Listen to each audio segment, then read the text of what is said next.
Welcome to another Mould Breaker Empowerment Forum. I am delighted to be with you once again and to continue sharing with you in my 6-part series on habit breaking solutions. Today we come to habit number 4, the solution to breaking habits. Solution number 4, and that is making commitments.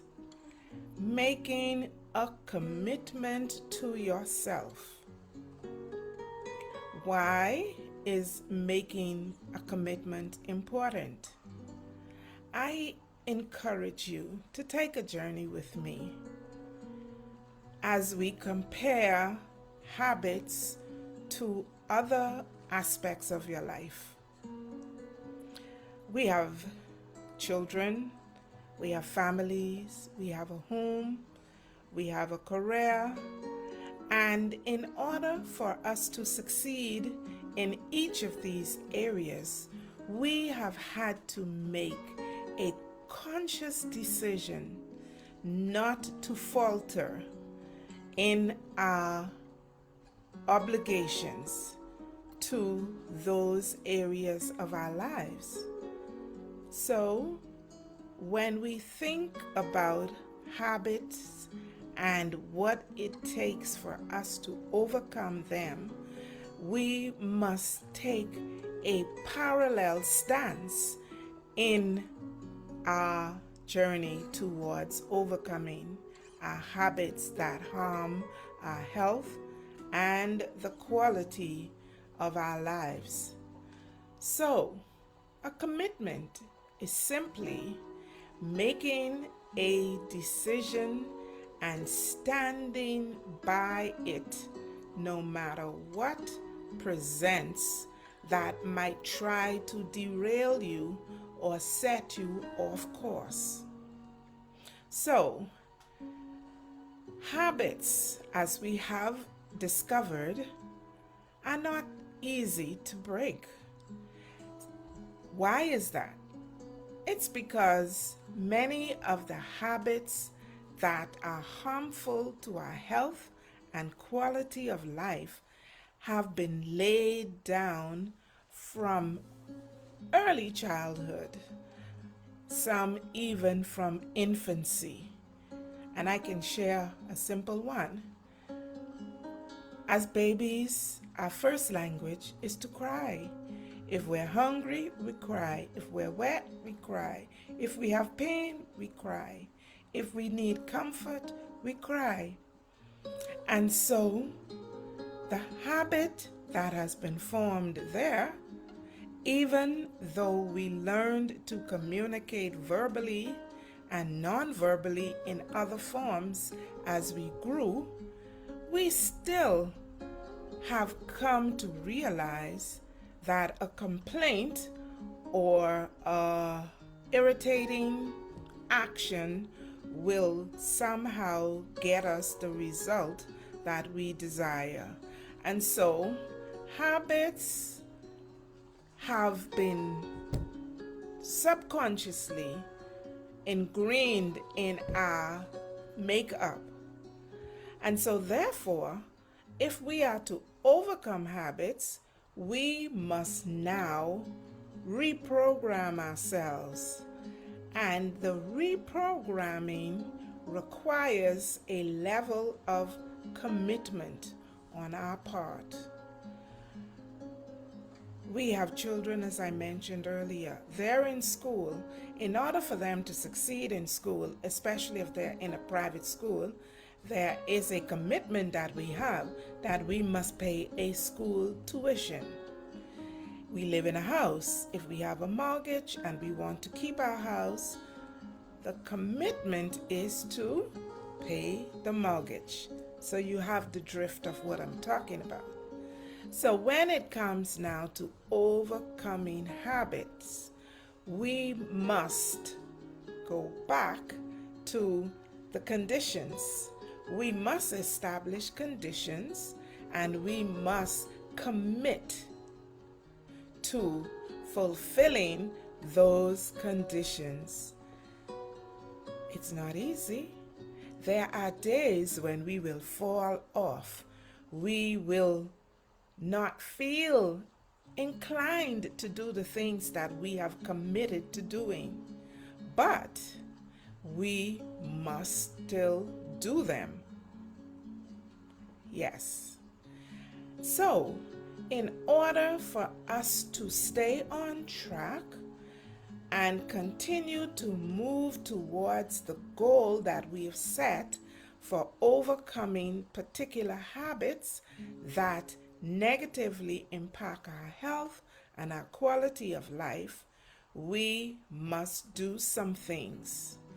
We must track our thoughts, track our feelings, track our actions. In so doing, we are able to know when we are moving away from the commitment that we have made to ourselves. The commitment to eat better, to be more active physically, to get more sleep, to get more rest, to think positively. These are new habits that we are trying to accomplish. And if you would have seen the advert for this particular segment, it states one step at a time. Yes, the journey to 1,000 miles begins with the first step. And once you have made that first step, you must then commit to making another step, no matter how small. Now, I did say it's not easy. And so what happens when things are not easy? What happens when we have developed habits of inactivity, of eating the wrong types of food? We become derailed from time to time. And that is okay. Yes, it's okay. Do you know that the reason why we stay stuck is because when we fall off track, we do not get up, shake ourselves off, refocus, and keep moving forward. That is what we must commit to do. Yes, commit to love yourself. Commit to being the best version of yourself, and commit to taking it one step at a time. But above all, when you slip, slide, delay, fall, continue to encourage yourself. Continue to say to yourself, I can do this and I will do it. Think of the end result. There is a scripture text that says, press towards the mark for the prize. And that's what commitment is all about. It's pressing forward even when you don't feel like making another step. Keep the prize before you. The prize for adopting healthier lifestyle are many, but above all, you have improvement in the way you feel. You have improvements in the way you look. You have improvements in the way you think. And of course, improvement in the way that you behave, the choices that you make. And so when you pull it all together now, you have a new habit of taking time for yourself. You have a new habit of seeking out the knowledge that will empower you to do those things that are in your best interest, that works best for you, that give you the best results. And so you have now moved towards establishing the right conditions, because you made the time, you've acquired the knowledge, and now you're setting in place the things that will help you to continue to move forward. And number 4, as we have been discussing, is commitment. Commitment is essential. Commitment is unnegotiable. It's non-negotiable. When you commit, you are moving in the direction that you desire to be in. Yes, you may fall, but get up, brush yourself off, and start moving again. Sometimes you may be walking slowly, other times you may feel like you're creeping and you're crawling and you just can't make another step. But there are days when you will feel on top of the world and you will be doing the marathon, the jumps, the sprints. Yes, that's the way life is. Sometimes we have ups, sometimes we have downs. But what is most important is consistency.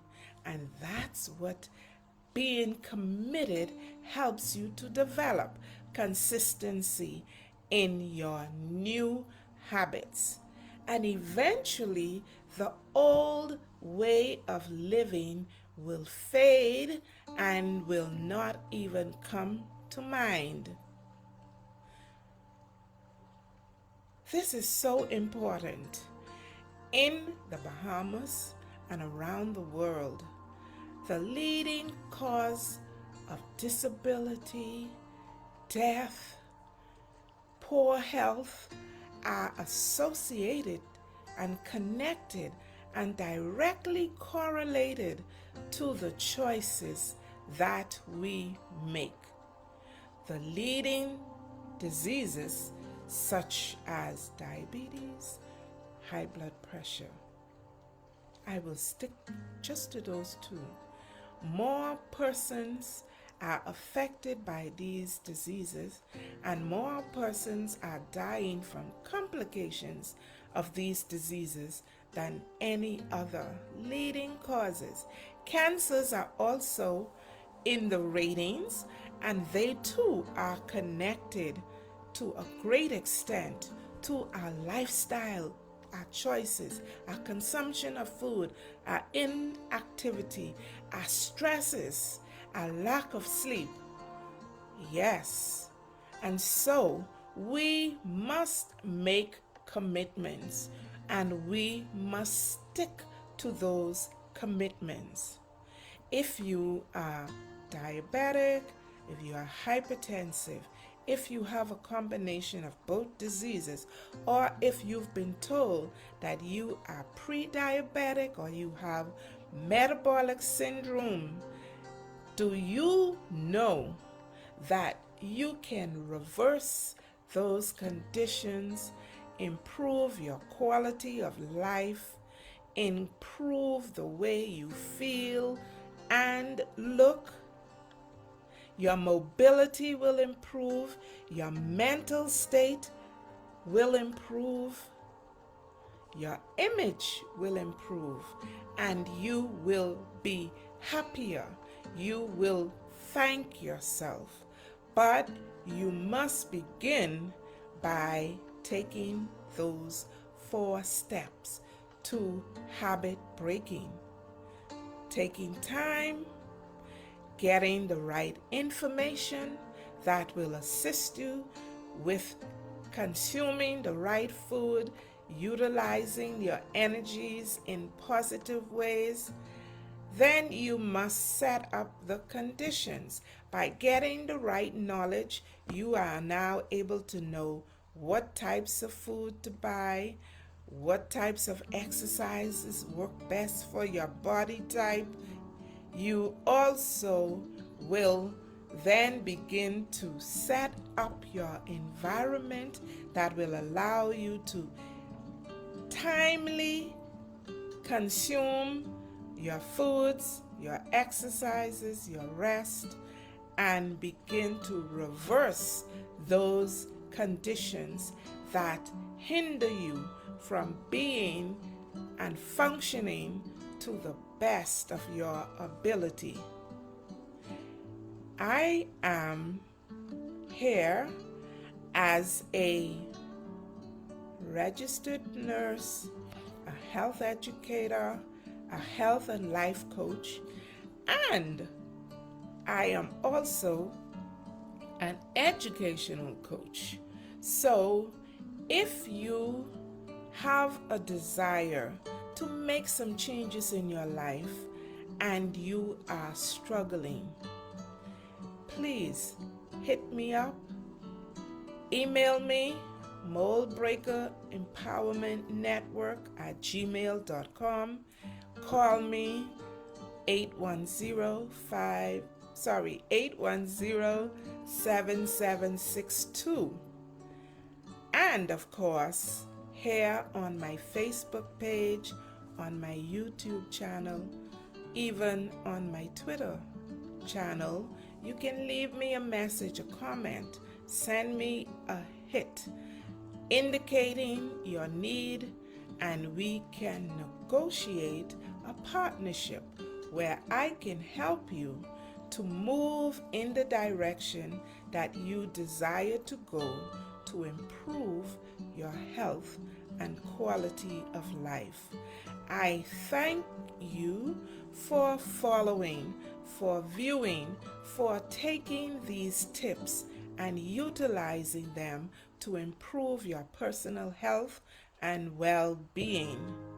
I especially thank my viewers who watch from week to week: Jennifer Marshall Mackey, Everett Thurston, Stephanie Hepburn, Maria Blatch Donegan, and the list goes on. All of you have been a source of encouragement. Yes, Marcia Swift, I can't forget you. I just want to thank all of you for tuning in. Charles Forbes over there in Turks and Caicos, yes. Thank you very much. Thank you for tuning in. Thank you for your critique. My good friend Tony Williams, who critique, Marcia also critique, give me pointers, and I am so grateful to all of you. The world is as such that by helping each other, we help ourselves. When we feed others, we ourselves are nourished.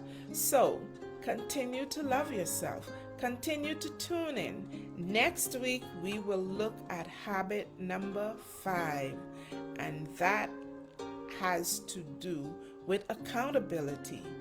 Accountability is important if we are to improve our quality of life. So until next time, be sure to love yourself and break every mold that binds you from being the best version of yourself. Take care, stay safe.